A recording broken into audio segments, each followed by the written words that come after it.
qui est spécialisée dans les énergies renouvelables. Voilà, donc la société a été fondée en 1994, au départ bureau d'études, et aujourd'hui la société est complètement producteur d'électricité renouvelable. Donc quand je dis électricité renouvelable, c'est tout ce qui est énergie éolienne. Donc c'est le métier d'origine de la société. Après, donc tout ce qui concerne aussi le solaire et l'hydraulique. Donc c'est les trois activités que développe aujourd'hui la société Valorem. Donc producteur d'électricité parce que Valorem développe des projets jusqu'à l'obtention des autorisations. Donc une fois que le projet a acquis toutes ces autorisations, donc en termes de permis de construire, etc. Le projet est financé, donc financé par Valorem avec aussi des partenaires financiers, donc qui sont plutôt les banques. Et une fois cette phase terminée, donc le projet est installé, donc la centrale est installée, donc on parle de centrale de dizaines de mégawatts. Et sur une durée de 20 ans, donc la centrale produit de l'électricité, injecte de l'électricité produite sur le réseau d'EDF, donc Électricité de France, et à travers ça, donc il y a un contrat d'achat d'électricité et c'est EDF qui achète l'électricité qui est produite par la société, Valorem. Donc c'est ça le métier de la société, mais aussi donc Valorem est présent sur tout ce qui concerne le domaine de la R&D, de l'innovation, et c'est pour cette raison que ce projet a été installé. Donc tout ce qui est innovation, donc ce projet aujourd'hui combine production d'électricité et stockage froid. Donc c'est les deux aspects du projet. Donc aujourd'hui on a voulu aussi faire un projet qui est plutôt complètement autonome. Donc quand on dit autonome, pas de recours à tout ce qui concerne l'électrogène ou bien des batteries électrochimiques, mais aussi ne pas du tout avoir recours au réseau. Par exemple, on peut parler du réseau de la Sénélec, ou sinon, ça sera très peu. Donc voilà, donc aujourd'hui le projet est 100% autonome en termes de stockage froid. Donc le principe du conteneur, il est le suivant. Donc là, vous avez vu qu'il y a des panneaux solaires qui sont installés sur le toit. Voilà, donc aujourd'hui, vous avez environ 17 kW crête de panneaux solaires donc, qui sont installés sur le toit. Donc la journée, on a du soleil. Donc ça produit, les panneaux produisent assez pour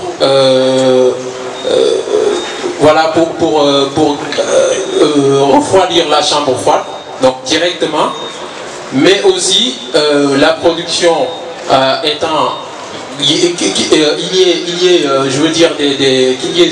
des surplus, et ces surplus là sont stockés dans d'une sorte de bac de glace. Donc vous allez le découvrir quand vous rentrerez dans le conteneur.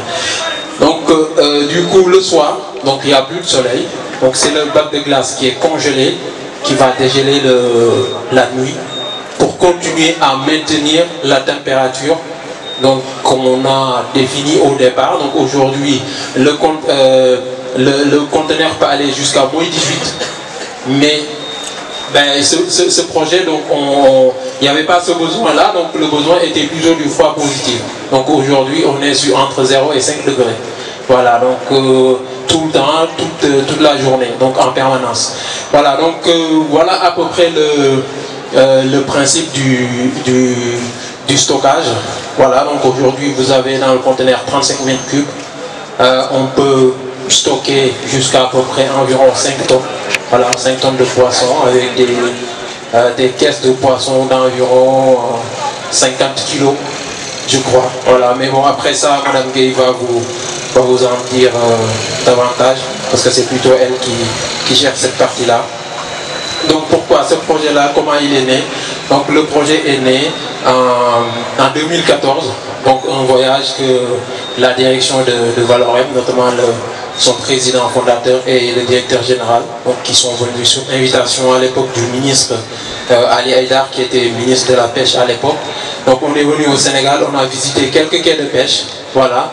Donc quand on a visité ces quais de pêche là, donc les doléances qu'on avait, bon, les doléances, en tout cas quand on discutait avec les acteurs du milieu, ce qui revenait souvent, c'est soit des factures d'électricité excessivement chères, donc qui fait qu'ils avaient du mal à, comment dire, ils avaient du mal à rentabiliser leur exploitation. Je suis le chef d'exploitation du quai de pêche et en même temps gestionnaire de Trio Solar.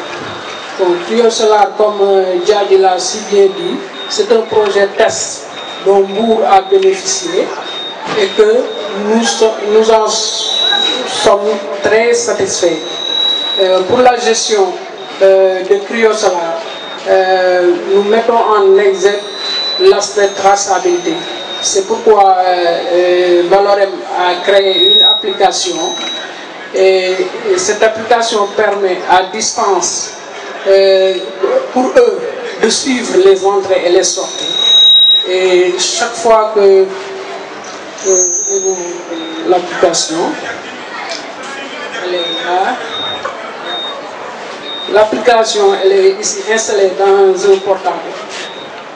Elle est ici installée dans un portable que je tiens au jour le jour. Chaque fois qu'il y a entrée de produits, le mareyeur qui a son poisson, il se présente devant nos agents. Il y a un agent de sécurité là, il y a un autre agent qui s'occupe des entrées et sorties. Il se présente pour lui donner son produit bien glacé et que la chambre aussi est équipée de caisses.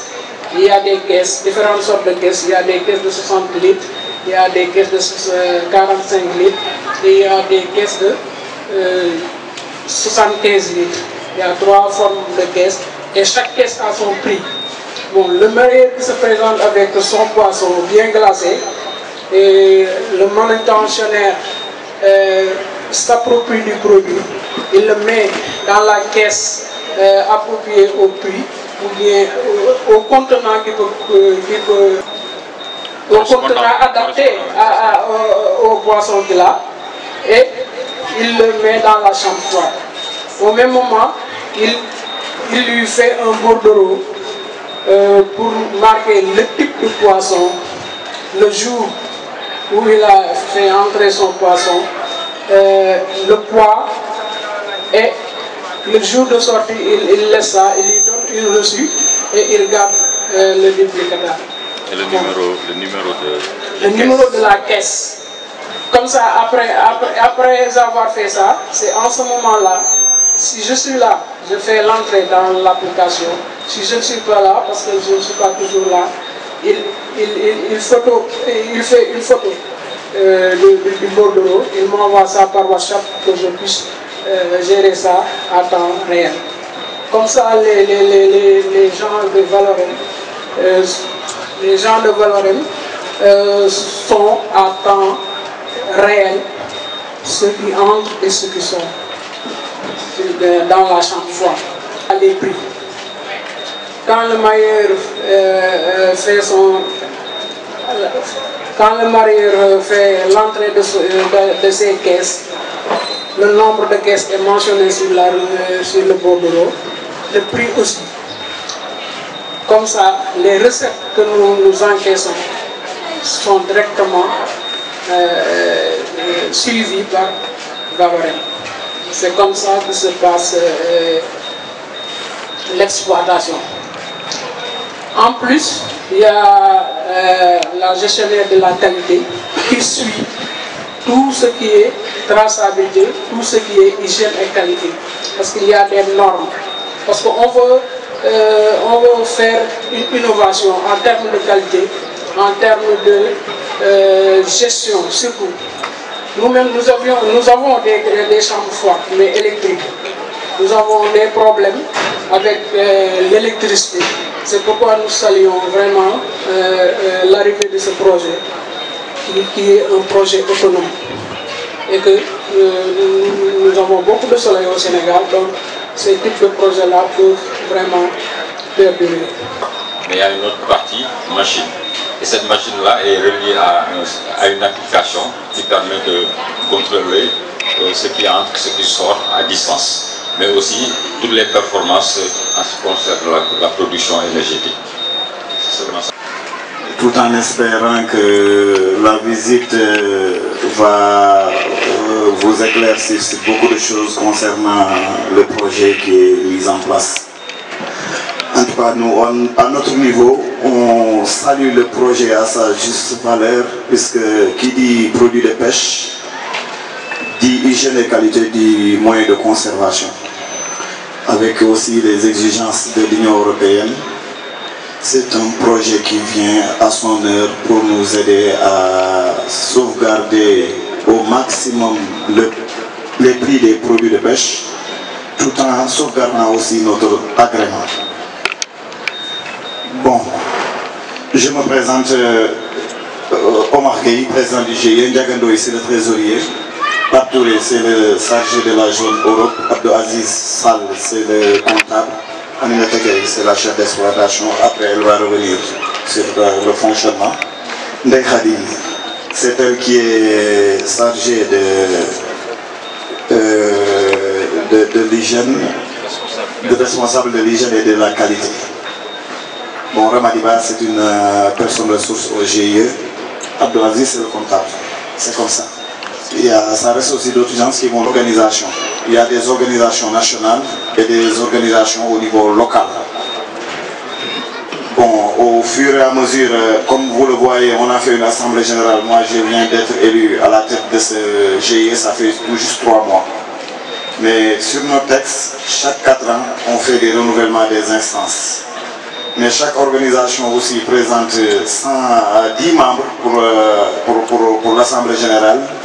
Il y a aussi un comité directeur qui va sortir de ce lot de 25 membres. Il y a aussi un conseil restreint de gestion de 10 membres qui vont sortir encore de ce comité directeur. C'est le conseil restreint de gestion qui s'occupe des tâches quotidiennes du quai de pêche. En grosso modo, c'est comme ça que le GIE fonctionne. Moi, ça fait 3 mois, j'ai un mandat de 4 ans. Mais renouvelable aussi une fois. En grosso modo, je pense...